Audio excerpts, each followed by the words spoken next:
a déclaré, tout est accompli, payant le prix de chaque vie. La mort n'a pu te retenir, je sais que tu es ressuscité. Si t'es libéré, acheté, délivré, pardonné, je vivrai désormais pour toi.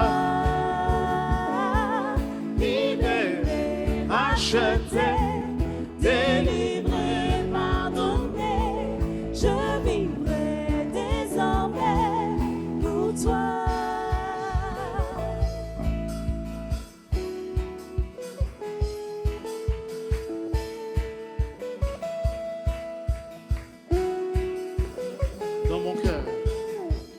Dans mon cœur, tu fais résonner le son de ta voix afin de diriger mes pas.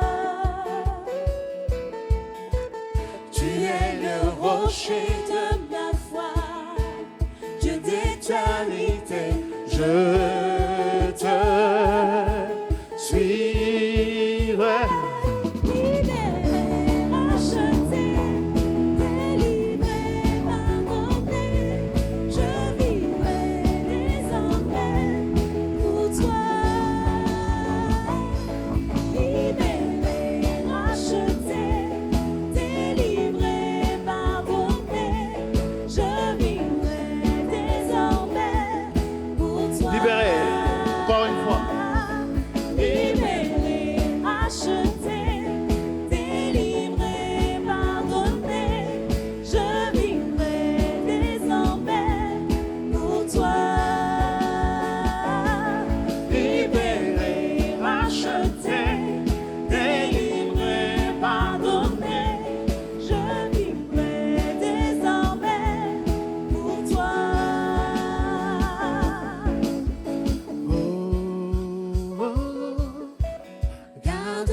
Toujours près de toi, oh, oh, tu es mon secours et ma joie, oh, oh, garde-moi toujours près de toi, oh, oh,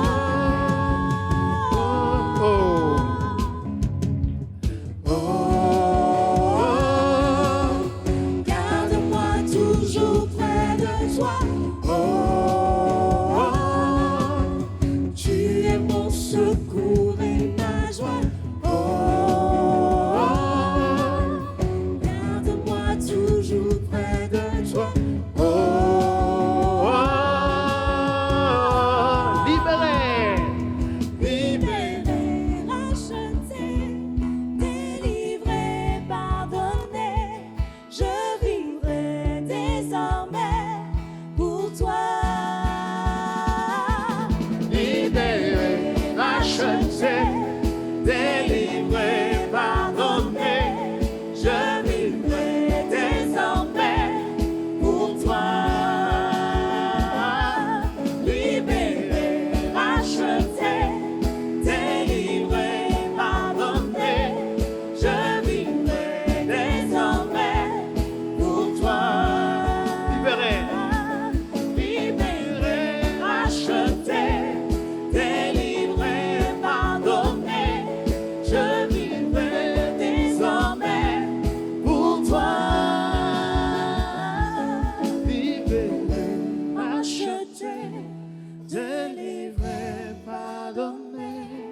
Je vivrai désormais pour toi.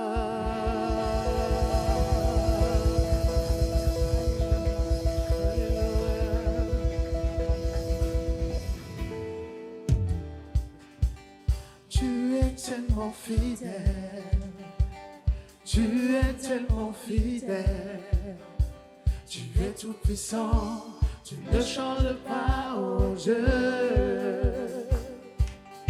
Tu es tellement fidèle, tu es tellement fidèle, tu es tout puissant, tu ne changes pas, oh Dieu.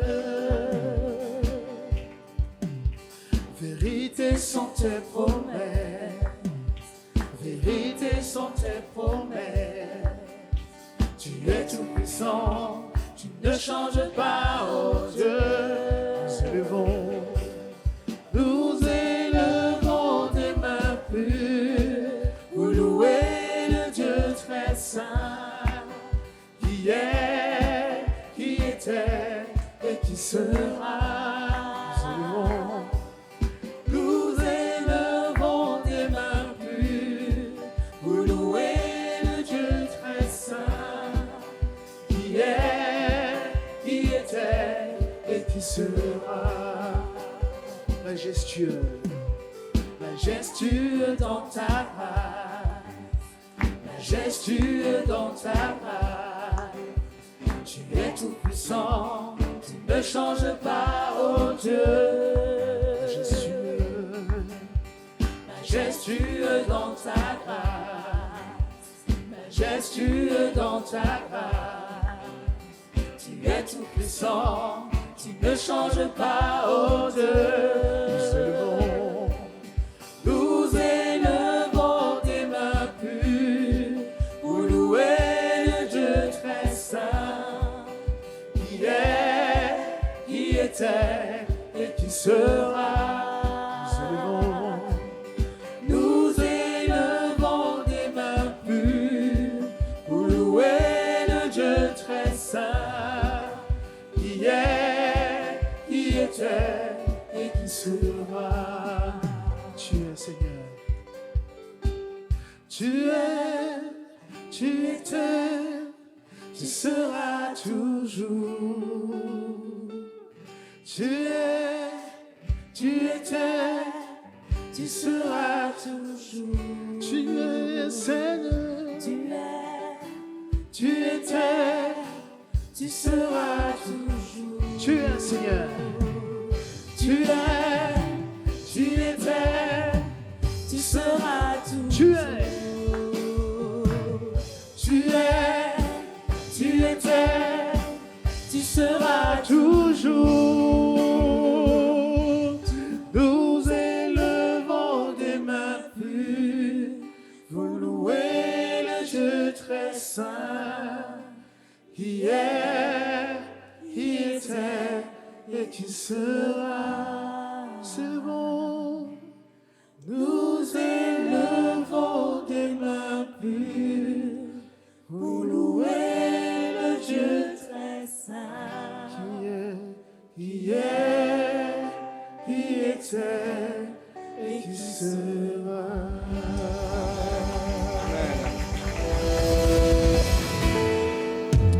Restons, faisons cette prière au Seigneur, être plus près de toi.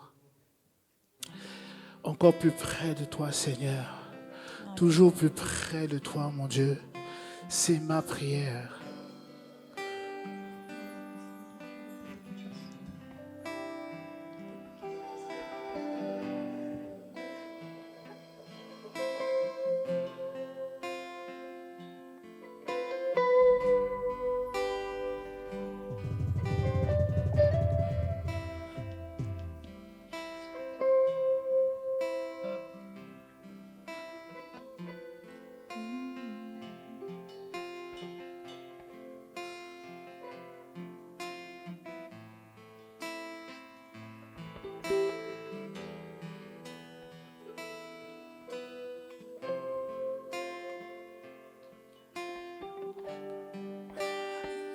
Être plus près de toi, encore plus près de toi, toujours plus près de toi, c'est ma prière.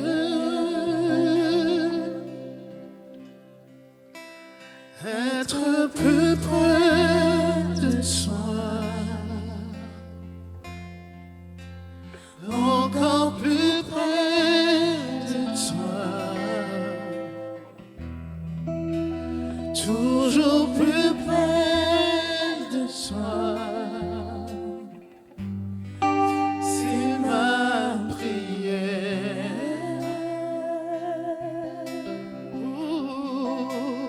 Être plus près de toi. Toujours plus près de toi. Toujours plus près de toi. C'est ma prière. Être plus près de toi. Être plus près de toi. Encore plus près de toi. Toujours plus près de toi. C'est ma prière. Yeah. Être plus près de toi. Être plus près de toi. Encore plus près de toi. Encore plus près de toi. Toujours plus près de toi. Toujours plus près. C'est ma prière. C'est ma prière. Être plus près, plus près. Être plus près de toi. Encore plus près. De toi. Toujours.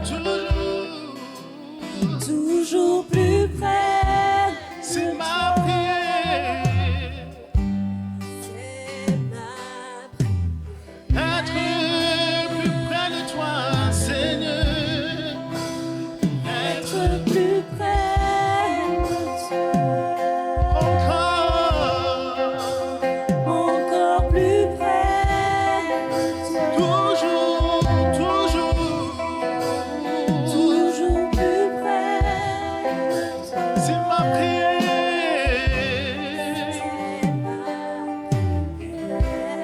Est-ce qu'on peut le dire sans la musique? Être plus près de toi. Encore plus près de toi. Toujours plus près de toi.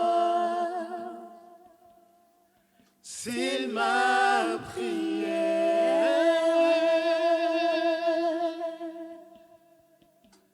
Toujours plus près De toi.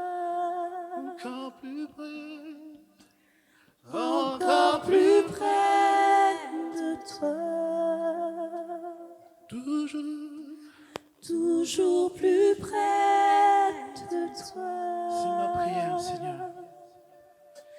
C'est ma prière. Être plus près. Être plus près Près de toi.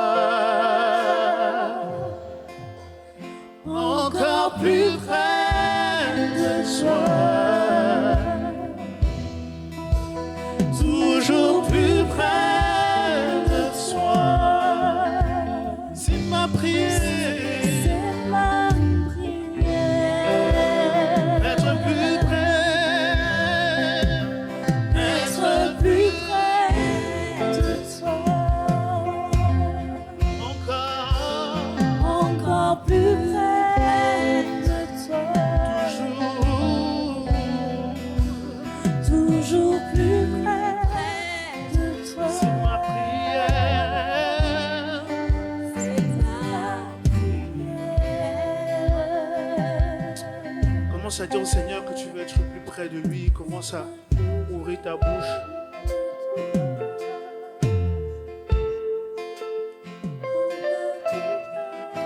Confesse le désir de ton cœur de te rapprocher du Seigneur. Fais cette prière.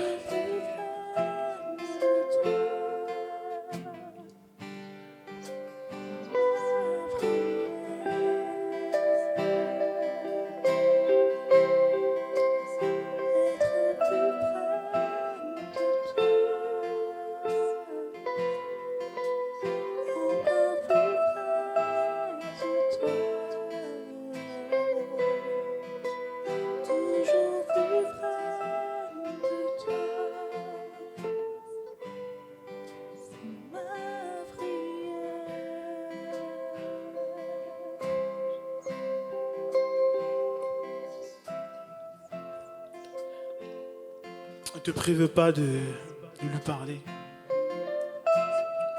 Profite de ces instants.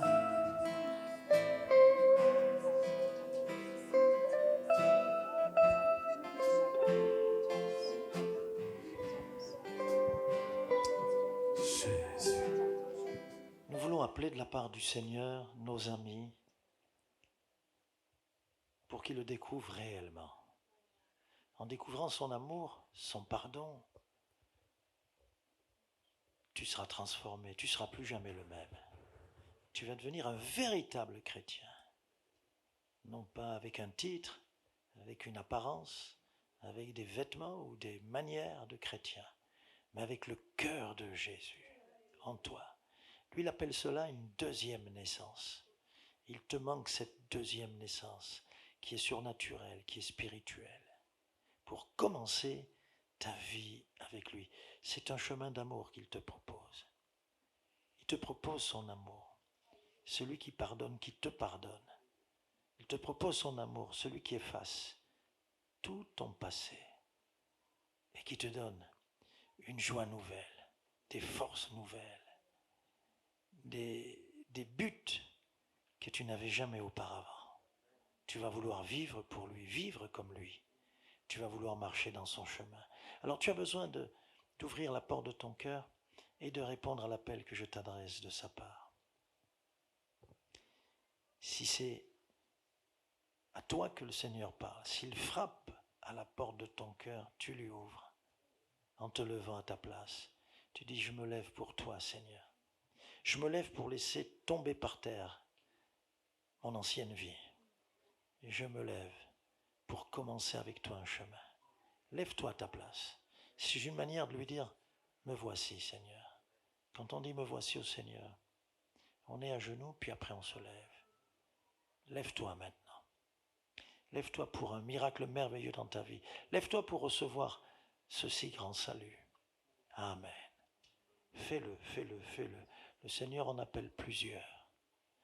Non, tu n'es pas sauvé. C'est pas parce que tu viens ici. C'est pas parce que tu as une Bible ou que tu fais des prières. Tu n'es pas sauvé, tu le sais. Tu es même complètement perdu. Lève-toi maintenant, à ta place. Alléluia, le Seigneur t'appelle. Amen, amen. Jeune homme, jeune fille, et puis je m'adresse à tout le monde. Le Seigneur t'appelle maintenant. Ne résiste pas. Peut-on résister ou combattre l'amour de Dieu?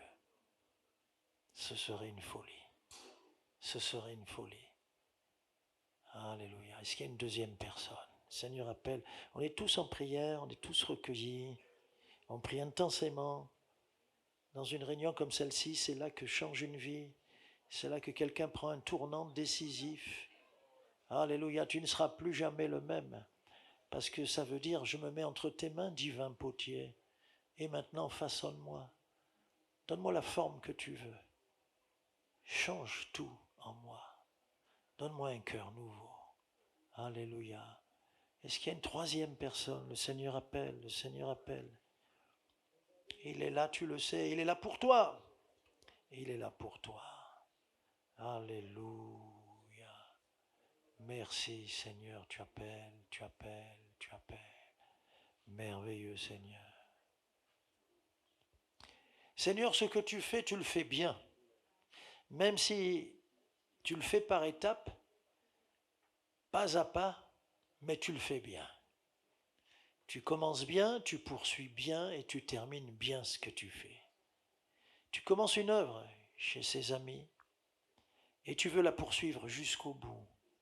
Mais tu vas leur demander leur décision, leur volonté. Et ils auront un choix à faire à chaque étape pour aller plus loin. Tu ne forces jamais la porte d'un cœur. Tu frappes à la porte, mais tu attends. Tu es un gentleman, Seigneur. Merci. Merci d'avoir appelé. Merci aussi parce qu'ils ont répondu. Et tu t'adresses aussi à celui qui n'a pas osé. En lui disant qu'il faut se décider. Toi, tu es mort pour nous publiquement. Tu n'as pas eu honte d'être considéré comme un brigand. Seigneur, nous ne devons pas avoir honte pour te suivre. De personne. Merci pour ce que tu fais dans les cœurs. Merci parce que tu as commencé une œuvre magnifique. Amen. Avant mes premiers mots, tu me connaissais déjà. Avant mon premier souffle, j'ai mis ta vie en moi. Seigneur, voulons chanter ton amour.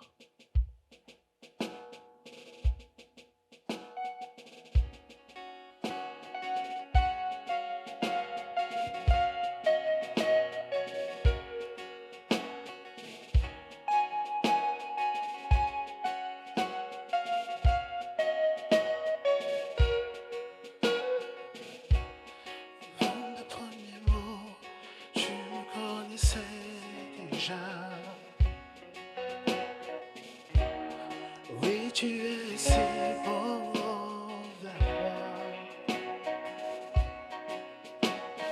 Avant mon premier souffle, tu mis ta vie en moi. Oui, tu es si tendre vers moi. Oh, l'amour renversant, extravagant, infini de Dieu. Sans faiblir, il me cherche, il me poursuit, me ramène à lui. Je suis indigne et sans mérite, mais pour moi tu t'es livré. Oh, l'amour renversant, extravagant, infini de Dieu.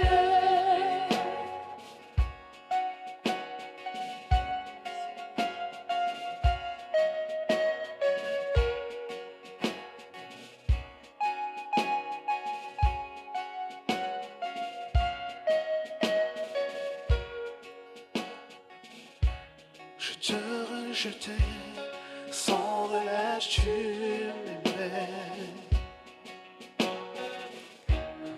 Oui, tu es si bon envers moi.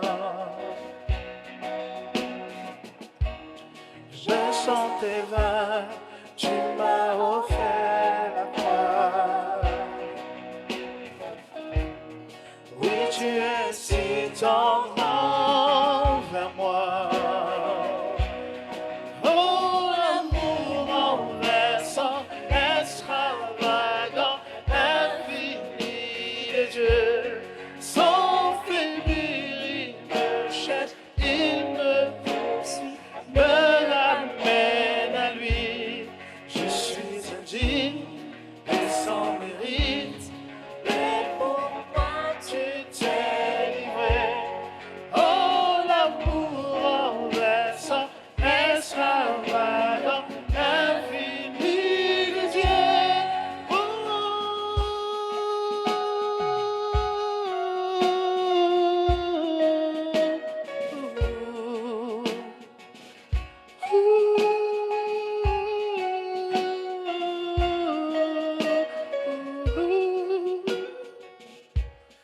Non, il est trop sans, ils m'ont trop élevé.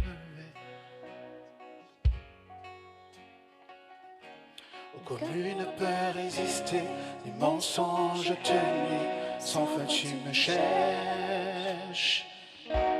Aucune ombre n'est trop sombre, ils m'ont trop élevé, pour que tu me cherches. Aucune ne peut résister, sans mensonge te nient, sans fin tu me cherches. Aucune ombre n'est trop sombre, ils m'ont trop élevé pour que tu me cherches. Aucune ne peut résister, les mensonges te nient, sans fin tu me cherches. Aucune ombre n'est trop sombre, ils m'ont trop élevé pour que tu me cherches.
Aucune ombre n'est trop sombre, ils m'ont trop élevé pour que tu me cherches.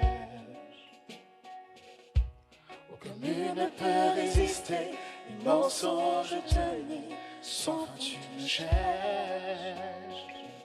Aucune ombre n'est trop sombre, ils m'ont trop élevé pour que tu me cherches. Aucun mur ne peut résister, les mensonges tenus, sans fin tu me cherches. Aucune ombre n'est trop sombre, ils m'ont trop élevé Pour que tu me cherches. Aucun mur ne peut résister, les mensonges tenus, Sans que tu me cherches. aucune ombre n'est trop sombre, ils m'ont trop élevé Pour que tu me cherches. Aucun mur ne peut résister, les mensonges tenus, Sans que tu me cherches. Oh, l'amour renversant, extravagant, infini de Dieu. Sans faiblir, il me cherche, il me poursuit, me ramène à lui. Je suis indigne et sans mérite, mais pour moi tu t'es livré. Oh, l'amour renversant, extravagant, infini de Dieu. Est-ce qu'on peut redire ces paroles avant mes premiers mots où tu me connaissais déjà, Seigneur? Avant mon premier souffle, tu avais déjà des plans pour moi. Tu m'as donné cette vie. Avant mes premiers mots, tu me connaissais déjà. Oui, tu es si bon à moi. Avant mon premier souffle, tu mis ta vie en moi. Oh. Oui, tu es si tendre vers moi. bon, extravagant. Oh, l'amour renversant, extravagant, infini de Dieu. Sans faiblir, il me cherche, il me poursuit, me ramène à lui. Je suis indigne et sans mérite, mais pour moi tu t'es livré. Oh, l'amour renversant, extravagant, infini de Dieu.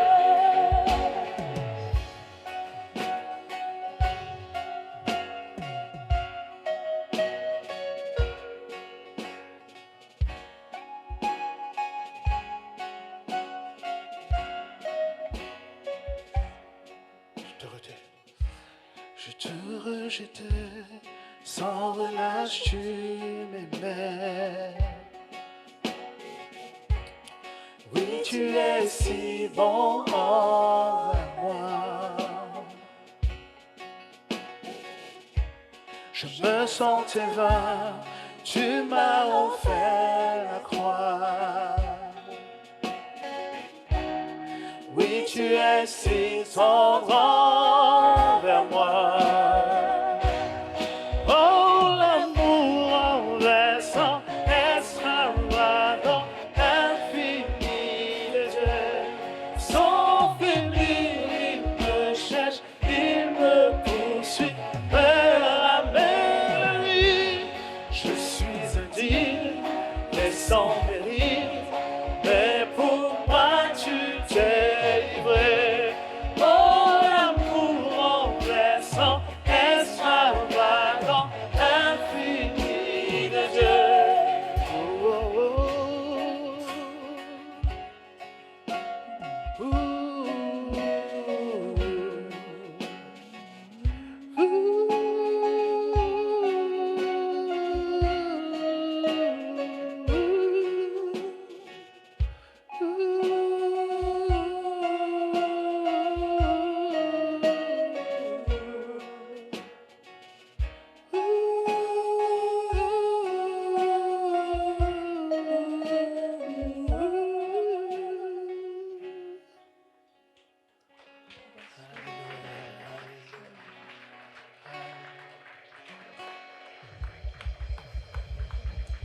peut encore clamer pour le Seigneur.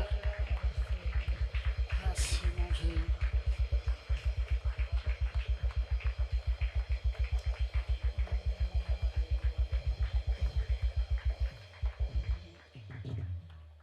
Bonjour à tous. Je vous présente mon mari avec plaisir et bonheur. Nous sommes originaires du Canada. Il va pouvoir se présenter, mais je pense que, comme Paulo a dit, Pasteur Paulo a dit, on est connus dans la famille. Je te présente ce matin. Prêche avec tout ce que Dieu a déposé sur ton cœur, avec audace. Porte son message. Sois béni. Amen. Je vous présente Désiré Yankee.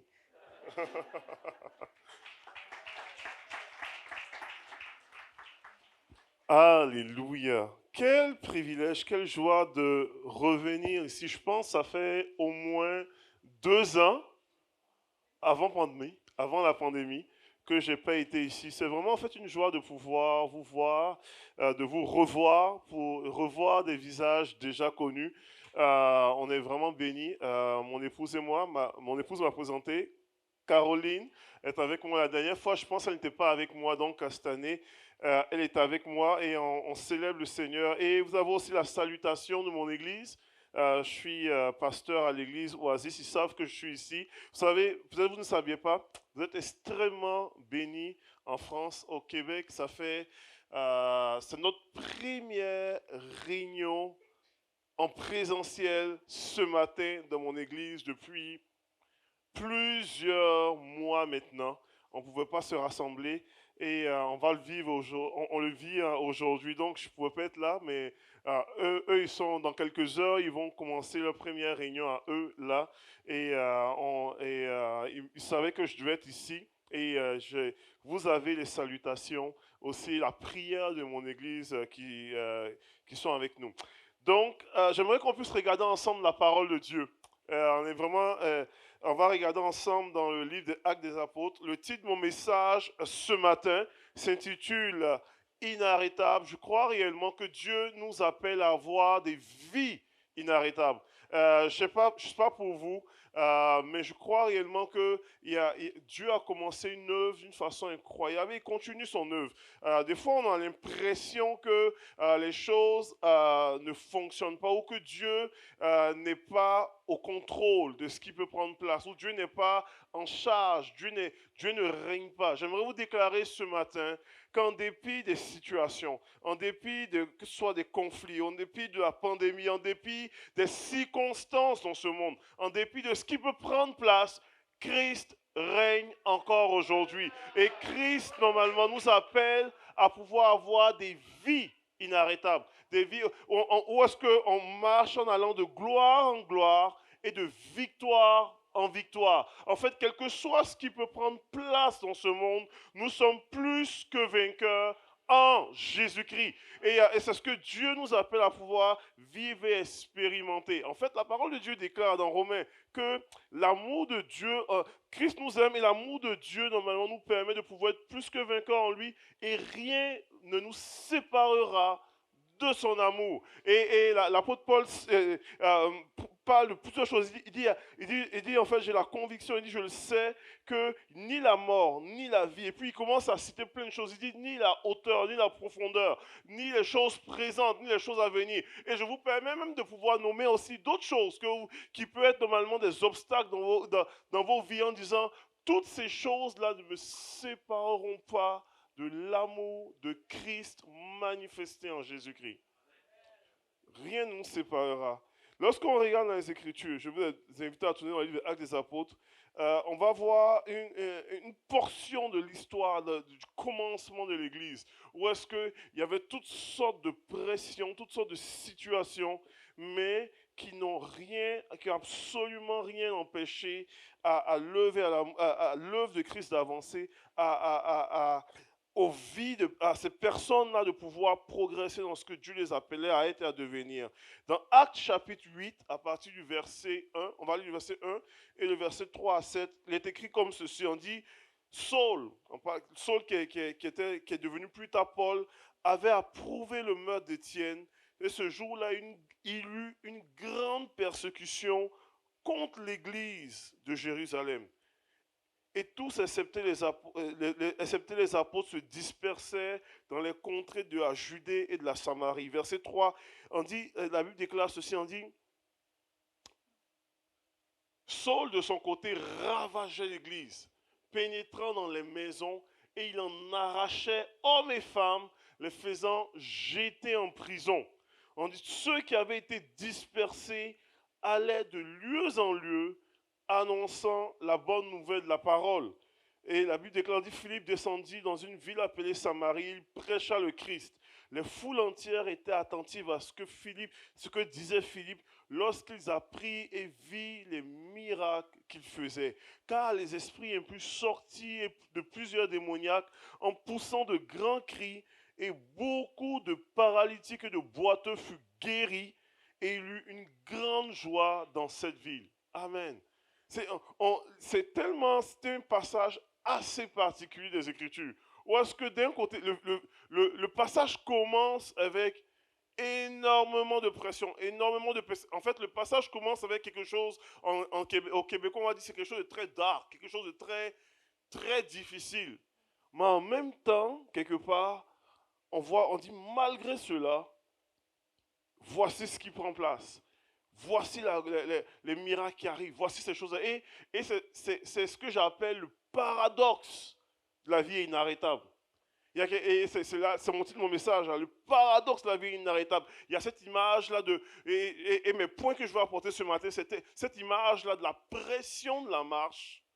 Où est-ce qu'il y a une pression alors que Christ nous appelle à pouvoir rayonner, briller, mais en même temps, il y a une percée pour la multitude. Et réellement, je crois profondément que le Seigneur nous a... Quand on regarde les caractéristiques, quand on regarde un petit peu, on observe une vie inarrêtable qui marche dans la gloire de Dieu. Il y a souvent ces deux aspects-là qui reviennent constamment. Et c'est en soi, c'est paradoxal. L'idée de pouvoir avoir une pression de l'opposition, des situations, mais en même temps, avoir en même temps place à une percée et à une multitude. Lorsqu'on parle de l'idée de la pression, lorsqu'on commence le passage, on parle mettre dans le contexte, on parle de l'église de Jérusalem qui vient de vivre en fait un martyr, le premier martyr de la parole de Dieu, en fait Étienne. Et Étienne qui est tué d'une façon extrêmement barbare, c'est lapidé alors qu'il témoignait sa foi, il témoignait l'évangile, il est tué d'une façon particulière comme cela, et sous l'approbation de celui qui va devenir plus tard l'apôtre Paul. Et il approuve le meurtre d'Étienne, la Bible mentionne ça, il approuve le meurtre d'Étienne, et il respire encore, la Bible parle il respire encore cette envie de meurtre, cette envie de persécution, cette envie de pouvoir s'en prendre à l'église de Dieu. Et la Bible mentionne qu'il y a une espèce de pression, il continue toujours à pressuriser, il va chercher des familles, il va jeter des familles en prison, il va jeter des gens, il y a toute cette dynamique qui est là, il y a une pression de l'église à ce moment-là. Et dans nos vies des fois, peut-être pas comme cela, nous allons vivre ces genres de pression. Nous allons vivre la pression. Vous savez, je vais même prendre le temps de prêcher toute la parole de Dieu. Ce n'est pas des messages très populaires de parler de la pression. Mais c'est la vérité. Vous êtes avec moi? Donc, vous me permettez de prêcher toute la parole? Donc, je vous dis toute la vérité aussi. Si tu choisis de vivre une vie pour Jésus, si tu choisis de vivre une vie inarrêtable, où est-ce que tu es dirigé par l'Esprit de Dieu, il se peut, je vais utiliser encore une autre expression canadienne, que tu vives des pressions, que tu vives toutes sortes de pressions, de vivre toutes sortes de situations qui sont inconfortables. En fait, l'appel de Dieu n'est pas toujours confortable. On veut des fois prêcher des messages très bonbons. On veut des fois prêcher des choses pour dire, si tu viens à Jésus, tu vas voir que ça va être toujours rose, ça va être toujours extraordinaire, ça va être toujours glorieux, ça va être toujours puissant, ça va être toujours intéressant, et puis ça va être toujours, tu vas jamais avoir des défis. En fait, lorsque tu étudies un petit peu les héros de la foi, tu vas comprendre que les défis font partie de la marche. La pression fait partie de la marche. Les difficultés font partie de la marche. En fait, il y a une expression que moi j'utilise toujours. Je dis, il n'y a pas de miracle sans problème. Il n'y a pas de miraculeux sans situation contraignante. Donc, il y a une pression qui vient avec la marche. Et je veux pas être un prophète de malheur ce matin, mais je vais vous déclarer qu'il y a une pression dans la marche. Et ça, c'est normal, ça. Et ça, même, des fois, dans la vie chrétienne, c'est précurseur d'une percée. C'est précurseur du miraculeux. C'est précurseur, normalement, de ce que Dieu est en train de préparer. Et il y a une pression dans la marche. Dans les Écritures, on voit ça dans l'Église primitive. Jésus lui-même a vécu le ministère terrestre de Jésus a toujours été un ministère du miraculeux, accompagné de pression, accompagné d'opposition avec les pharisiens, accompagné des gens qui le critiquaient. Il y avait toujours quelque chose qui venait en même temps avec le miraculeux qui prend place. Vous comprenez un petit peu? Dans les Écritures, on voit dans l'Acte des Apôtres, on voit cela. Jésus donne le conseil. Je prends un autre exemple. Quand Jésus, normalement, s'adresse aux apôtres, et puis en disant, et puis on aime souvent prêcher ce message-là, dans Acte 1, chapitre 8, il dit, vous recevrez une puissance. Souvent, on retient toujours, vous recevrez une puissance. On veut ça, yes! Le Saint-Esprit survenant sur vous. Ouais, amen, alléluia. Il dit, et vous serez mes témoins. Dans le grec, le mot témoin signifie littéralement, vous serez mes martyrs.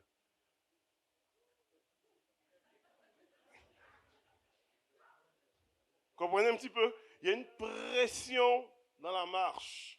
Il dit, vous serez mes témoins à Jérusalem, dans la Judée, dans la Samarie et jusqu'aux extrémités de la terre. Vous serez mes martyrs. Je vais même aller encore plus loin dans cette réflexion. Vous êtes toujours avec moi? Vous me suivez? Ça va?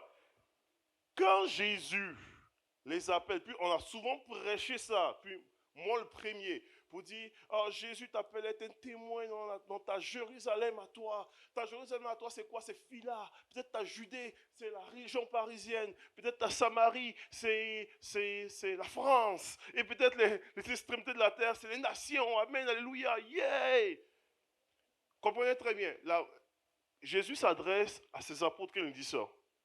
Et Jésus, normalement, parle à 11 personnes, parce que Judas a déjà suicidé, qui sont tous originaires de la Galilée, qui est au nord d'Israël. Quand Jésus normalement dit, vous serez mes martyrs à Jérusalem, les apôtres comprennent très bien ce qu'il est en train de dire là. Parce qu'il y a quelques semaines auparavant, vous savez, Jérusalem, pour les apôtres qui écoutaient, ce n'était pas leur maison.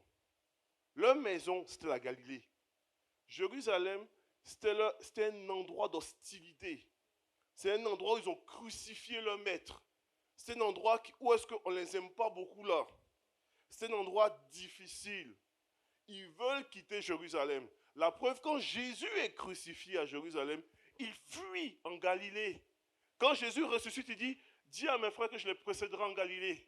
Il va les chercher en Galilée pour les ramener à Jérusalem, à l'endroit d'hostilité. Comprenez-vous? Vous êtes toujours avec moi? Et puis Jésus leur dit, écoutez, vous serez mes martyrs à Jérusalem, dans l'endroit d'hostilité, dans la Judée, la région, dans la Samarie. Puis la logique aurait voulu qu'il continue en disant Jérusalem, Judée, Samarie et Galilée, parce qu'après c'est la Galilée. Mais non, il les ramène même plus dans leur endroit confortable. Il les amène aux extrémités de la terre. Vous n'êtes pas encore convaincu qu'il y a de la pression? Comprenez? Il y a une pression dans la marche. Et ça fait partie des critères d'une vie inarrêtable. Parce que des fois, parce que quand on vit une pression dans la marche, on n'a pas le choix de dépendre de Dieu. On n'a pas le choix de dire, Seigneur, à ce moment-ci, je veux dépendre de toi. Parce qu'il Il y a trop de pression, il y a trop de situations. Si j'y vais avec mes propres forces, ça va me tuer là. Mais avec toi, je suis plus que vainqueur. Avec toi, j'y arriverai. Avec toi, je déplacerai des montagnes. Avec toi, j'abattrai des géants. Avec toi, j'avancerai. Avec toi, les forces des ténèbres reculeront. Avec toi, il y a un chemin qui sera frayé et je vais avancer par ta grâce, par ta puissance, par ton esprit. J'irai avec foi et tu feras une différence à travers moi dans le nom de Jésus. Donc, il y a une pression dans la marche. Mais en même temps, il y a une percée qui vient. Comprenez? Et Jésus normalement, va loin dans cette dynamique de pression. Jésus même parle dans Luc chapitre 10, verset 3. Il dit, et puis c'est une phrase qui m'a toujours fait frissonner. Il envoie les 70, et puis il dit, je vous envoie comme des brebis au milieu des loups. Comprenez? On aurait aimé qu'ils disent, je vous envoie comme des lions au milieu des brebis. Mais non. Il dit, vous allez dans un environnement qui va être hostile. Et non seulement vous n'avez pas de moyens de défense, vous êtes des brebis. C'est la dernière chose qu'une brebis veut faire, c'est d'être au milieu des loups. Comprenez-vous un petit peu? Mais il dit, c'est comme ça, je vous envoie. Il y a une pression dans la marche. Mais alors, et donc peut-être aujourd'hui, alors que je m'adresse à vous, et puis j'amène ces points-là, peut-être aujourd'hui, à quoi ressemble ta pression aujourd'hui? Peut-être ta pression ressemble à une forme d'hostilité dans ta famille. Peut-être ta pression ressemble à des situations que tu vis actuellement, reliées à plusieurs aspects, à des blocages. En même temps que tu es chrétien, en même temps que tu marches avec Dieu, tu regardes ta vie et tu dis, mais ma vie, là, depuis que j'ai commencé à suivre le Seigneur, j'ai l'impression que j'ai des combats à n'en plus finir. Ça n'arrête pas. J'ai des situations. Depuis que j'ai commencé à suivre le Seigneur, mon foyer, il y a des combats avec mon mari ou avec ma femme qui ne marchent pas, ou avec mes enfants, c'est difficile de pouvoir les intégrer dans la vie chrétienne. Depuis, tu as toutes sortes de pressions. Et si ça t'arrive, pense-y, garde ça dans ton esprit. Il y a une pression dans la marche. Il y a une pression dans la marche. Et c'est normal. Ça fait partie ces précurseurs d'une vie inarrêtable. Il y a une pression dans la marche. Et Jésus n'a jamais dit qu'il n'y aura pas de pression. Il n'a jamais dit que ça sera facile. Que ça va être toujours. Sauf qu'il a toujours dit, moi je serai avec toi sous pression. Moi je vais t'accompagner dans la pression. Moi je vais te faire triompher dans la pression. Moi je vais me manifester dans ta pression. Moi je vais démontrer ma puissance dans la pression. Moi je vais faire une différence dans la pression. Ça fait plusieurs années, je viens ici. Vous savez que je suis impliqué en milieu carcéral comme aumônier aussi. Et ces dernières années ont été des années sous pression.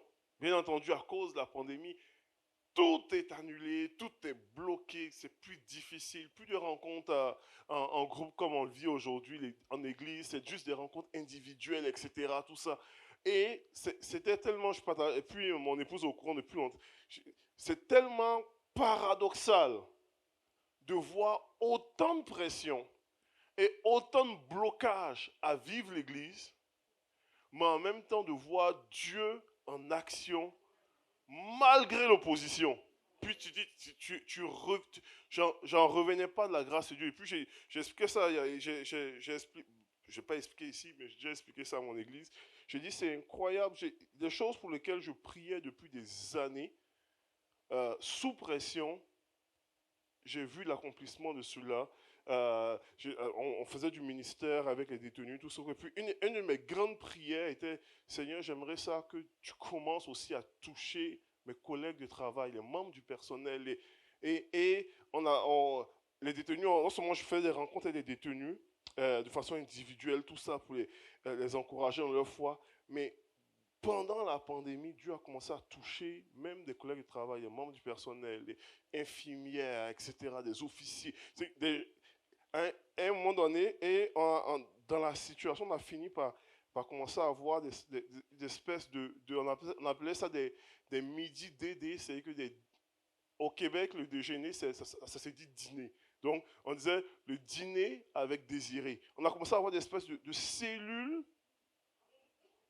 en prison, des membres du personnel qui venaient s'asseoir autour de la parole de Dieu, touchés par la puissance de Dieu, des situations là où est-ce que des ouvertures de portes pour prêcher Jésus à des collègues et en plus de pouvoir. Et puis moi j'étais là, je dis, c'est incroyable. Je me rendais compte que même dans la pression, où est-ce qu'on voulait empêcher, ça a juste ouvert des opportunités pour témoigner l'amour de Dieu, la présence de Dieu, Dieu qui est à l'œuvre, qui touche en prison, hein, en tant que tel. Alors, on n'avait pas le droit de pouvoir se rassembler à l'église et on a commencé à faire des réunions en ligne, solutions. Et puis, à travers des réunions en ligne, à travers Dieu a continué à œuvrer quand même. Dieu a continué. Et nous, on est bénis parce qu'on est une église beaucoup plus petite, mais il y a des méga church que eux, ça fait depuis 2020 qu'ils n'ont plus eu une seule réunion en présentiel. Techniquement, c'est assez pour tuer une œuvre de Dieu, une église. Mais en même temps, même sous pression, comment est-ce que Dieu a œuvré? Parce qu'il n'y a rien qui peut arrêter la puissance du Saint-Esprit à agir. Donc, il peut avoir de la pression. Puis, d'un point de vue humain, ça effraie n'importe quel pasteur. Il va dire, mais qu'est-ce qu'on va faire? Est-ce que l'église a... Mais quand Dieu est dans une affaire, il n'y a rien qui peut arrêter. Il n'y a rien qui peut l'arrêter. Absolument rien. Comprenez? Donc, il y a cette image, je vais aller quand même, je vais pas être très long ce matin, mais il y a normalement cette pression de la marche qui est tellement une des caractéristiques d'une vie inarrêtable. Mais il n'y a pas juste une pression. Parce qu'au milieu de la pression, Dieu fait des percées. Dieu fait des percées. Dieu fait des percées de façon extraordinaire. Et là, quand on parle de l'idée de la percée, c'est tellement intéressant de comprendre que la Bible déclare qu'il y a une pression à Jérusalem. Et alors qu'il y a une pression incroyable à Jérusalem, la Bible dit, ceux qui avaient été dispersés, on met une pression, ceux qui avaient été dispersés allaient de lieu en lieu, annonçant la bonne nouvelle. On veut les empêcher de prêcher, on met tellement une pression pour les écraser, mais ils vont de lieu en lieu, annonçant la bonne nouvelle de la parole. Et les foules tout entières étaient attentives à ce que disait Philippe, lorsqu'elles apprirent, vit les miracles qu'elle faisait. Donc, il y avait une pression, mais il y a une percée. Et moi j'aime ça. Des fois, il y a des pressions de nos vies, on a l'impression que ça nous écrase, mais dans le fond, c'est juste précurseur d'une percée. Et moi, je le déclare prophétiquement au nom de Jésus dans vos vies aussi. Est-ce que vous avez une pression peut-être dans certaines choses? Peut-être une pression dans votre travail, peut-être une pression dans votre foyer, peut-être une pression dans votre implication, peut-être une pression dans différents projets que vous avez, peut-être quelle que soit la pression que vous avez, je déclare au nom de Jésus qu'elle soit précurseur d'une percée, que Dieu puisse se glorifier à travers cela, que Dieu utilise la pression, que Dieu utilise l'épreuve, que Dieu utilise la situation, que Dieu utilise tout ce que vous avez, la montagne devant vous, qu'il puisse prendre ça pour sa gloire et qu'elle se transforme en percée dans vos vies, que la gloire de Dieu soit manifestée au nom de Jésus. Et comme un petit peu ce qui s'est passé à l'église de Jérusalem. Ils pensaient arrêter l'église de Jérusalem, mais au contraire, ça a juste amené à répandre davantage l'évangile. En fait, j'aime souvent joindre ce verset-là avec le verset de Actes chapitre 1, verset 8, quand Jésus dit, quand il dit normalement, je vous recevrai une puissance. Il dit, vous recevrez une puissance, vous serez mes martyrs, puis il dit, à Jérusalem, dans la Judée, dans la Samarie et jusqu'aux extrémités de la terre. En fait, la pression vécue a été juste normalement l'opportunité de l'Esprit de Dieu de se répandre. C'est juste ça. Parce que lorsque Pierre prêche la première fois dans Acte 2, et puis 3000 personnes viennent au Seigneur, Après cela, normalement, il y a le paralytique qui marche dans le temple. Après ça, il y a une croissance de l'église de Jérusalem qui passe jusqu'à 5000 personnes. C'est extraordinaire, mais c'est juste, ils sont tous à Jérusalem. Alors que le message, la parole de Jésus était, vous serez mes témoins à Jérusalem, en Judée, dans la Samarie et jusqu'aux extrémités de la terre. Donc, lorsque la persécution arrive, l'Esprit de Dieu utilise cette persécution-là pour dire, ok, vous voulez détruire cette œuvre-là, ça va être juste l'opportunité de juste répandre les choses, de pouvoir le répandre en Judée et en Samarie. Et quand tu prends le passage en disant ceux qui avaient été dispersés, ils allaient où? En Judée et en Samarie. Ils étaient entendus. C'est parti, ça a décollé.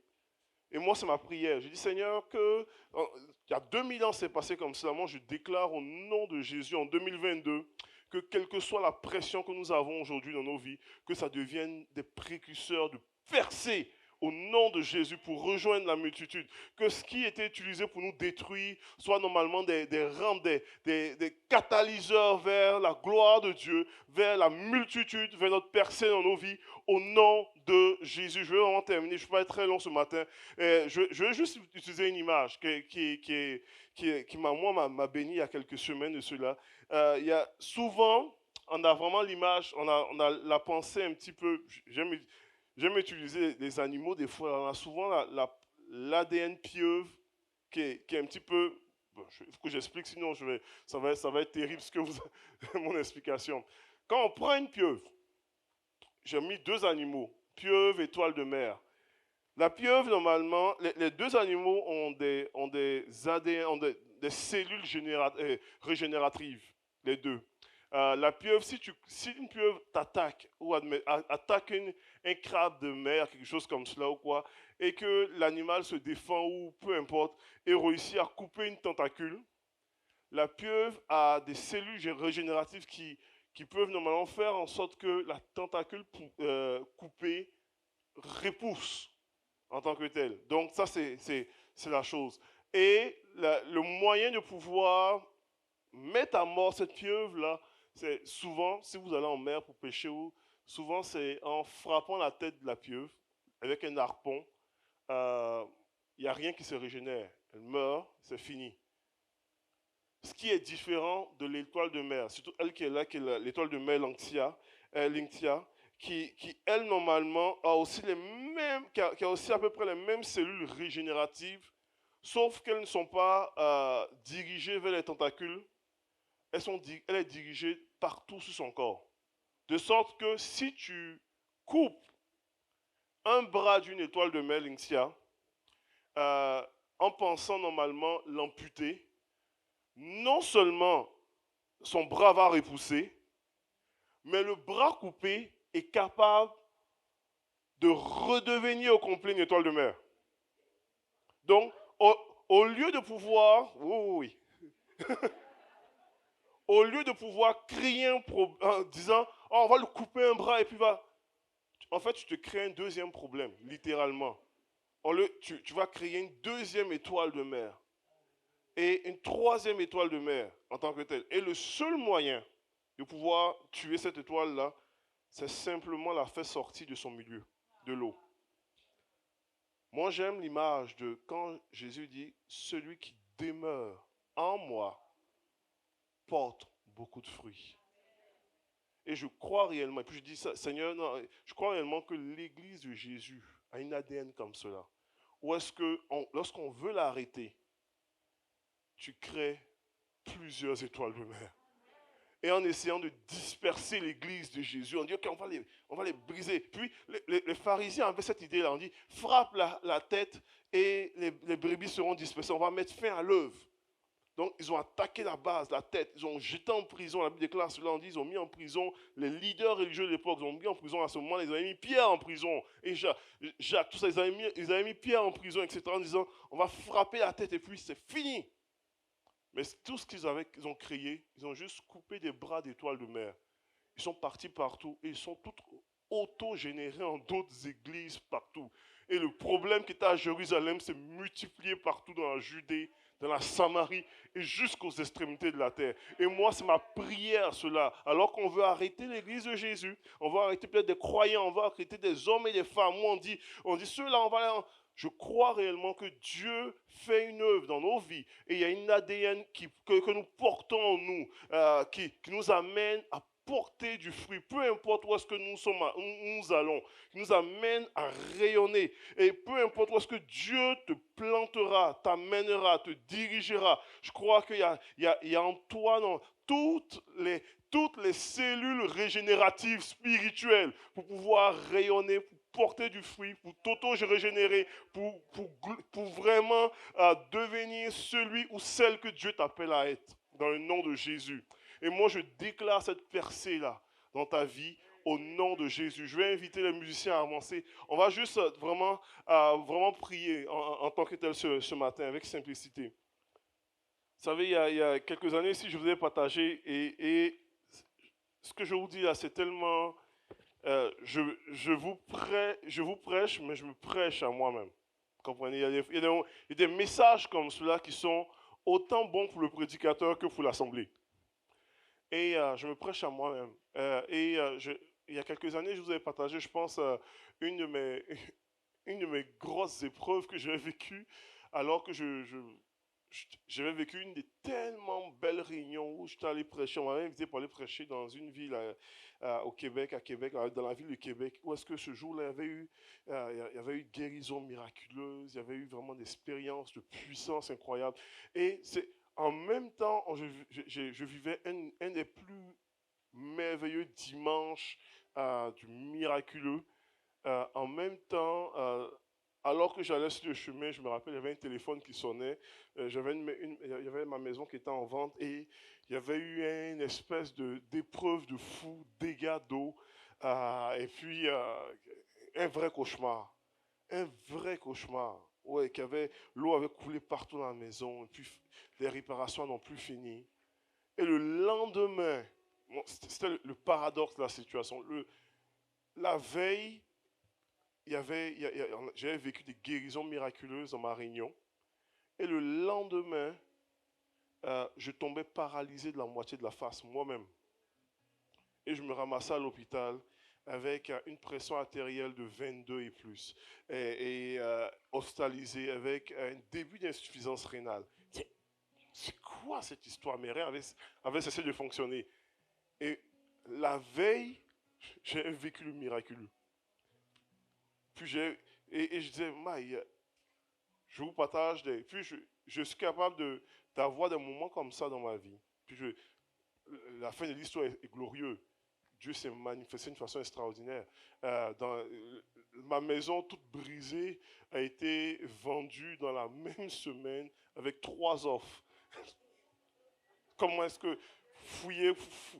comment est-ce possible? Dieu m'a restauré physiquement, tout ça, mais je regarde les épisodes de ma vie comme ceux-là, où est-ce que je vis des moments extrêmement glorieux. Souvent, avant le moment extrêmement glorieux, avant ou après, il y a toujours le précurseur de la pression incroyable. Incroyable. Incroyable. Puis des fois, tu te poses la question, tu te dis, mais c'est quoi ça? C'est le ciel qui tombe sur la tête. Mais le Seigneur m'a toujours été fidèle. Il ne m'a jamais... Je peux me tenir devant vous après toutes ces années-là pour dire, Dieu ne m'a jamais laissé tomber. Des fois, là, dans la situation, tu ne comprends pas. Des fois, dans la situation, tu te questionnes. Tu te dis, mais Seigneur, où es-tu? Comme David. Mais il ne nous a jamais laissé tomber. Puis, je peux regarder en arrière, un peu dans le rétroviseur de ma vie, pour dire, ok, il était fidèle. Malgré ces situations, il était fidèle. Il était fidèle. Cette situation a été utilisée pour sa gloire. Il est utilisé pour me relever, pour m'enseigner, pour me former, pour faire de moi ce que je suis aujourd'hui. Et si ce Dieu-là a été fidèle comme ça, il va l'être encore dans la prochaine pression de ma vie. Et à la prochaine pression de ma vie, il y a des percées qui vont arriver. Et j'ai hâte de voir le miraculeux continuer. J'ai hâte de voir la gloire de Dieu continuer. Peut-être aujourd'hui tu es ici et puis tu écoutes ce message, il y a un écho qui résonne dans ton cœur. Peut-être tu vis une pression ce matin. Peut-être il y a une pression de toutes parts, de toutes sortes, diverses. Peut-être c'est un emploi que tu as perdu. Peut-être c'est une situation contraignante dans ta famille. Peut-être c'est une situation contraignante dans ta vie spirituelle. Peut-être c'est des blocages littéralement. Peut-être tu es sous pression présentement. Si c'est le cas, il y a un miracle pour toi ce matin. Il y a une percée pour toi ce matin. Il y a une grâce pour toi ce matin. Le Seigneur ne t'a pas abandonné dans ta situation. Et je suis là pour te dire aujourd'hui que non, il ne t'a pas abandonné dans cette situation. Il est là pour toi ce matin. Et sois encouragé. Il est là. Et s'il y a un écho, si tu as besoin de prière ce matin, je sais que le temps avance, tout ça, je veux vraiment, mais je serai vraiment un très mauvais pasteur si je ne laisse pas l'opportunité à l'église de Jésus-Christ de se tenir devant leur Père pour dire Seigneur, je suis là devant toi et je veux reconnaître ta présence, je veux reconnaître ta puissance, je veux reconnaître ton onction, je veux reconnaître ta grâce ce matin, je veux reconnaître ta fidélité et je sais que tu es là, je sais que tu as une œuvre que tu veux faire en moi et ce que tu as commencé, l'œuvre que tu as commencé en moi, tu l'amèneras jusqu'à terme. L'œuvre que tu as commencé, ta bonne œuvre que tu as commencé, tu l'accompliras. Et je veux laisser l'opportunité. S'il y a un écho qui résonne dans votre cœur, vous dites Seigneur, je veux m'approcher de toi. Je veux te chercher, je veux t'invoquer, je veux crier à toi. Levons-nous ensemble et commençons à chercher Dieu. Et ceux qui veulent s'approcher, commencez à vous approcher avec simplicité pour dire Seigneur, nous venons devant toi. Nous invoquons ton nom. Alléluia. Alléluia. Je ne sais pas ce qui est permis ou pas permis. Est-ce que c'est possible de s'approcher pour la prière ici ou pas? Je veux vraiment respecter les choses en fonction des consignes. Si c'est possible et que vous voulez vous approcher pour chercher Dieu, approchons-nous. On va vraiment transformer ce lieu, ce sanctuaire en une plateforme de prière où est-ce que des prières vont se lever dans ce lieu, où est-ce qu'on va chercher Dieu, où est-ce que l'Esprit de Dieu va te toucher ce matin. Alléluia.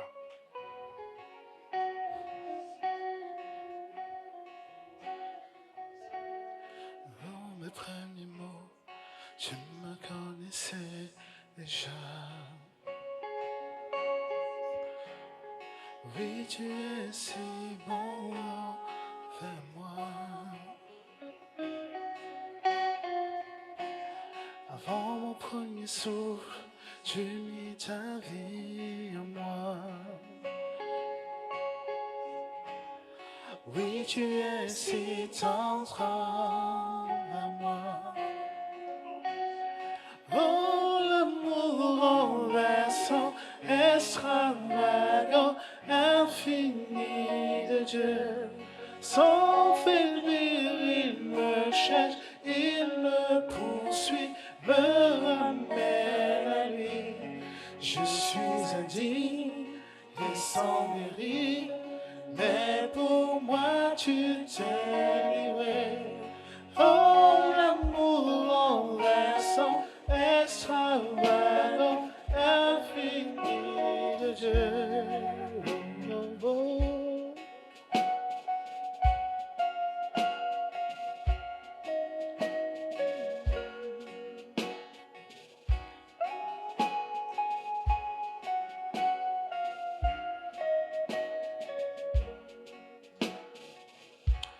Je te rejetais, sans relâche tu m'aimais. Oui, tu es si bon à moi. Je me sentais vain, tu m'as offert la croix.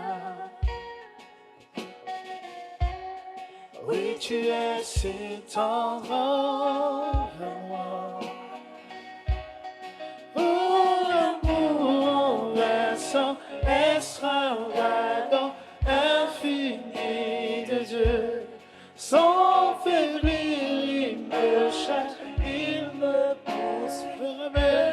ramène à lui.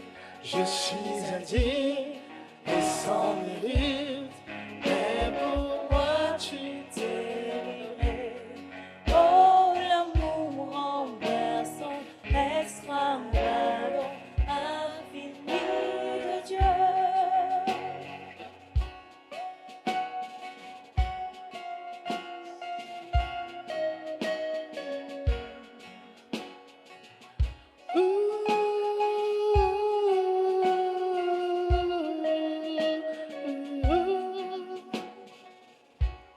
Une ombre naître au son, et mon trompe élevé, pour que tu me cherches. Oh, comme ne peut résister, le mensonge te nie, sans fin tu me cherches. Aucune ombre naître au son, et mon trompe élevé, pour que tu me cherches. Comme ne peut résister, le mensonge te nie, sans fin tu me cherches. Aucune ombre naître au son, mon trompe élevé, pour que tu me cherches. Aucun mur ne peut résister, le mensonge te nie, sans fin tu me cherches. Aucune ombre naître au son, mon trompe élevé, pour que tu me cherches. Aucun mur ne peut résister, le mensonge te nie, sans fin tu me cherches. Aucune ombre naître au son, mon trompe élevé, aucun mur ne peut résister, le mensonge te nie, sans fin tu me cherches. Non. Aucune ombre naître au son, mon trompe élevé, aucun mur ne peut résister, le mensonge te nie, sans fin tu me cherches. Oh, l'amour renversant, extravagant, infini de Dieu. Sans faiblir, il me cherche, il me poursuit, me ramène à lui. Je suis indigne et sans mérite, mais pour moi tu t'es livré. Oh, l'amour renversant, extravagant, infini de Dieu. Oh, oh, oh.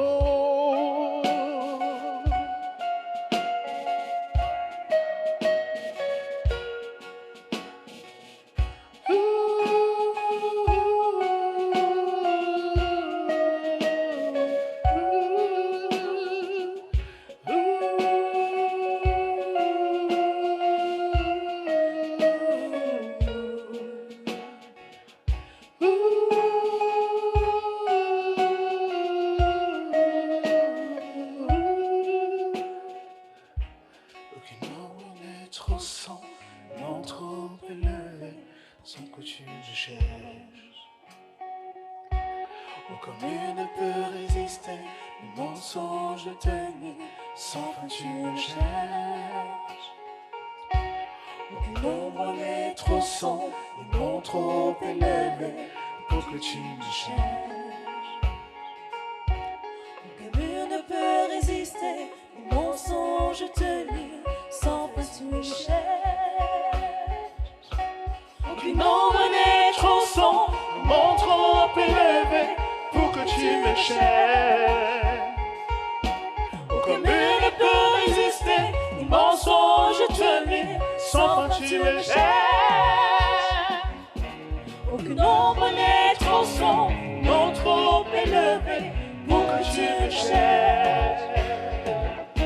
aucun mur ne peut résister, Mensonge te nie, pour que tu me cherches. Non, aucune ombre naître au son, mon trop élevé, pour que tu me cherches.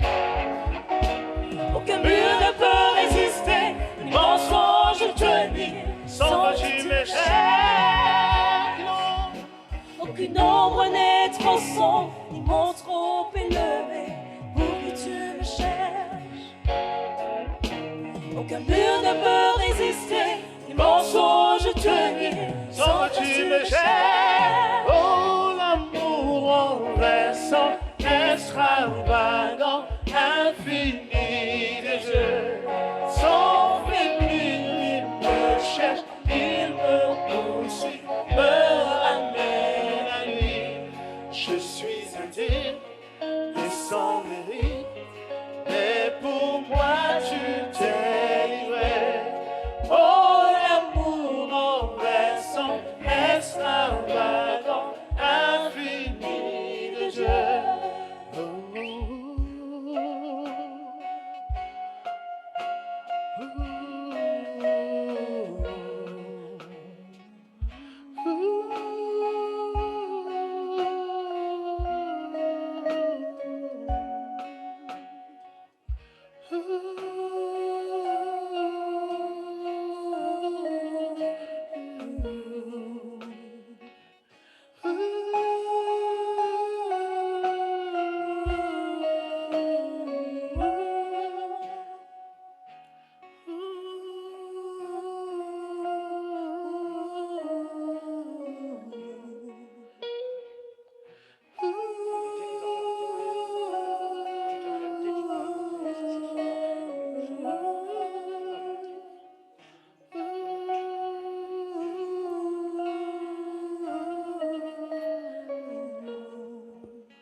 C'est par rapport à la semaine dernière. Je me suis traînée pour venir à l'église parce que j'étais très malade après la Covid. Et ce que j'avais à ce moment-là, ce n'était pas des problèmes respiratoires grâce à Dieu, mais j'ai eu ce qu'on appelle une bipepsie, c'est-à-dire un problème à l'estomac qui t'empêche de manger, tu as des nausées tout le temps, tu as des vomissements, et ça a duré 2 semaines. Alors, à la fin, je suis arrivée de Bruxelles où j'habite la semaine, un peu samedi ou vendredi. Et moi, quand je me suis réveillée, j'avais envie de vomir comme d'habitude. Et je me suis dit, je me traîne, j'y vais, même que je déménageais ici à Paris dans un appartement qui est plus loin de là où j'habitais avant. Mais je me suis dit, à la maison du Seigneur, je trouverai ma solution et ma guérison. Amen. Alors, Paulo m'avait proposé de faire l'onction d'huile. Et moi, je me suis dit oui, je la ferai. Mais quand j'ai lu le test de Jacques 5, 14, je me suis rendu compte qu'il y avait 2 éléments importants, très importants pour l'onction d'huile et pour que ça marche finalement. Et d'abord, c'est la foi, bien sûr. Nous pensons que nous avons tous la foi. Mais le deuxième, par contre, j'étais loin de penser que j'avais un problème. Et le problème, c'est que pendant toute cette pandémie, je ne suis pas vaccinée, attention alors là. Et je voyais tout ce qu'on racontait à la télé, et je voyais comment on perdait sa liberté. On n'avait plus la possibilité d'aller ailleurs parce qu'on n'était pas vacciné. Alors du coup, je ne savais pas que dans mon cœur, il y a des racines d'amertume qui ont commencé à grandir. Et quand je voyais les grands messieurs du haut de la pyramide du nouvel ordre mondial, comme je l'appelle, c'est-à-dire les Bill Gates, les Soros, les financiers de New York, et en continuant avec Biden, Macron, les ministres de la Santé, alors là, j'avais de la haine pour ces gens-là. Et je me suis dit, mais comment toi, une chrétienne, tu peux détester ces gens-là? Moi, je voyais Macron et je ne pouvais même pas le voir. Mon fils, il est diplomate, il travaille beaucoup avec lui. Il m'a dit, mais Macron n'est pas si mauvais que tu penses. Je disais, je ne vais pas le voir. C'était tout simplement ça. Même les médecins du plateau télévisé, je les détestais. Parce qu'ils étaient en train de dire n'importe quoi. Et alors, du coup, je ne faisais pas la différence entre ce qu'ils faisaient de mauvais et eux-mêmes. Et quand Paulo a parlé de l'amour la semaine dernière, parce que c'était ça sa prédication, et que je me sentais encore super mal, comme si j'avais un mois de grossesse, le morning sickness, ces machins-là, alors du coup, je me suis dit, oh mon Dieu, je pense que j'ai un problème. Alors, et un problème grave. Je suis en train détester quantité de gens que je ne connais même pas. Alors du coup, je me suis dit, Seigneur, pardonne-moi. Parce que le 12e élément du livre de Jacques, de ce passage-là, c'est justement ça, le pardon de nos péchés. Est-ce que quand on n'aime pas, on ne pêche pas? Mais voilà. Et tout de suite, je finis là, Polo. Alors, tranquille, Polo. Alors, je finis. Tout de suite, je suis rentrée chez moi. Je me souviens avoir demandé pardon avant l'onction d'huile. Je suis rentrée chez moi, je continue à demander pardon au Seigneur et à enlever toutes ces racines d'amertume. Et le lendemain, je me réveille et je me suis dit, pas de nausées, j'ai faim. Amen. Alors, voyez, le Saint-Esprit est très fort. Parce que j'ai 2 choses à dire. Claudine, quand elle était bébé, elle a eu cette maladie. Ça dure des mois et des mois et des mois et des mois. Ils ont même failli la perdre.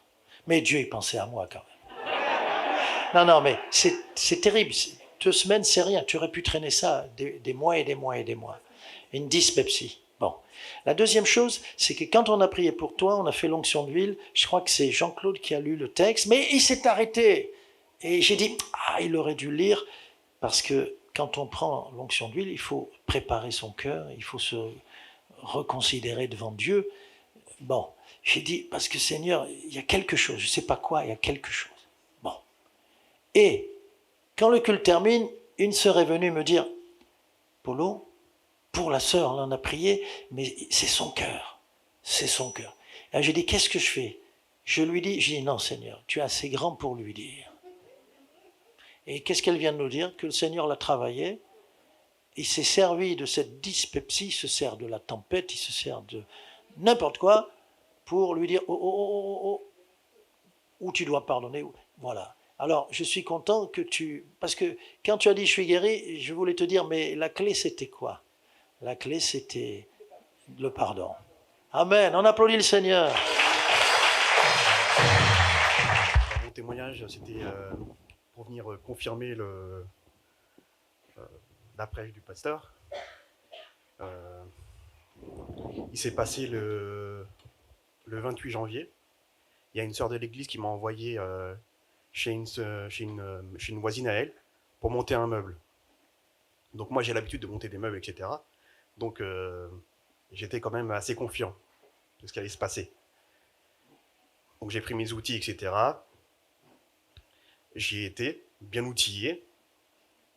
Et j'arrive chez elle et puis elle me dit, voilà Jérémy, c'est un meuble que j'ai acheté le 23 décembre, mais j'ai pas eu le temps de le monter. Parce que mon mari il était à l'hôpital, etc. Bon. Et j'arrive devant le meuble. C'est un meuble tout simple, c'est un meuble style en plastique. Donc j'ai même pas besoin de mon marteau, j'ai besoin de rien, etc. Et je me dis, bon, je vais le monter en 2 secondes. J'étais content, parce que ma journée elle se termine plus vite. Bon, bref, et faire ce que j'ai à faire. Donc je commence à monter le meuble. Je le monte, voilà, je le clipse, etc. Je mets les pièces qu'il y a à mettre. Et une fois que j'arrive vers la fin, je m'aperçois que finalement, il y a une pièce que j'ai mis sur le plat du meuble que je devais mettre en haut. Et donc je me dis, bon, je vais le démonter, je vais prendre la pièce qu'il y a en bas et je vais la remettre en haut. Sauf que c'est pas un meuble en bois, c'est un meuble en plastique. Donc impossible à retirer. Et là, la pression qui monte. Qu'est-ce que je vais faire? C'est la sœur de l'église qui m'envoie. Ça, c'est dur. Et donc là, je commence à prendre mon tournevis, j'enlève tout doucement, j'essaie de déclipser. Impossible à déclipser. Et je vois la sœur qui me dit, bien aimé, ça va aller. Ça va aller hein, si tu n'y arrives pas. Oui, t'inquiète pas, ça va aller, c'est bientôt fini. Et puis avec mon tournevis, je donnais toutes mes forces, hein, mais vraiment, vraiment, vraiment. Puis là, la sueur qui commence à perler de mon front, de mon dos. Je réfléchis, je me dis, mais qu'est-ce que je vais faire? Il n'y a aucune solution. Puis bon, je pose le meuble à plat, et là, les deux portes, elles se cassent. C'était du plastique. Donc, je fais, non, c'est pas possible. Donc après, je réfléchis et tout, je fais, waouh. Je dis, tu l'as acheté où, ton meuble? T'inquiète pas, je vais essayer de t'en racheter un, et celui-ci, je vais le garder pour moi, je vais le mettre dans mon balcon. Je m'en servirai et tout. Mais bon, je vais aller le jeter, hein, mais bon, c'était pour la rassurer. Mais bon, elle m'a dit, bon, je l'ai acheté à Leclerc, à côté de chez moi. J'ai dit, j'ai de la chance. J'ai couru à Leclerc.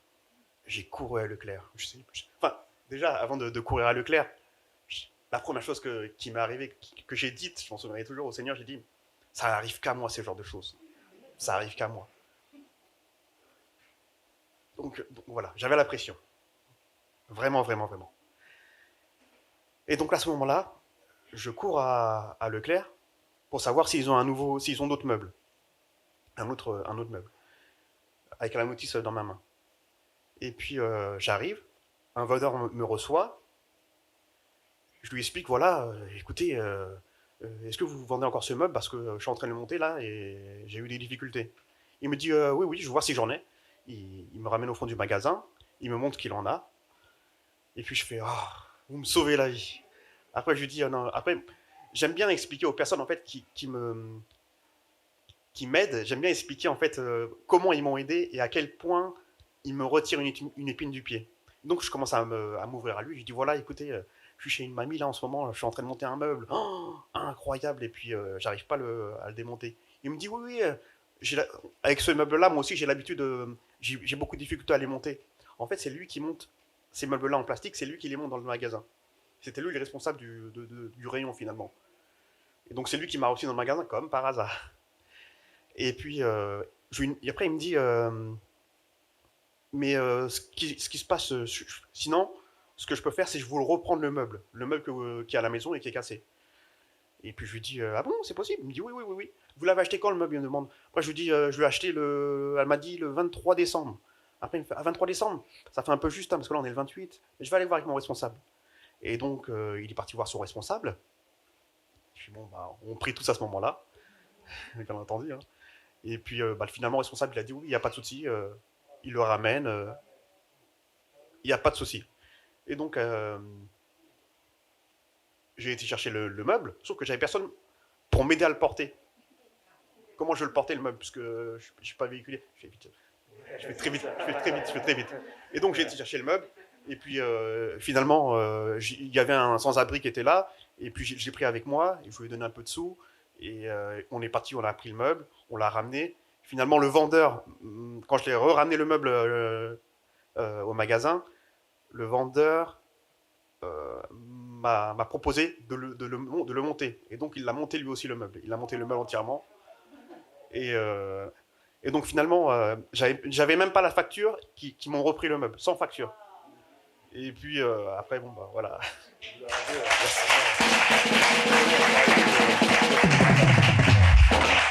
Amen, amen. On comprend très bien que tu as envie d'expliquer. Oui. Mais tu as prié. C'est ça l'essentiel. C'est ça l'essentiel. Alléluia. Seigneur, amen. Et Dieu est bon et c'est Dieu qui bénit. Amen.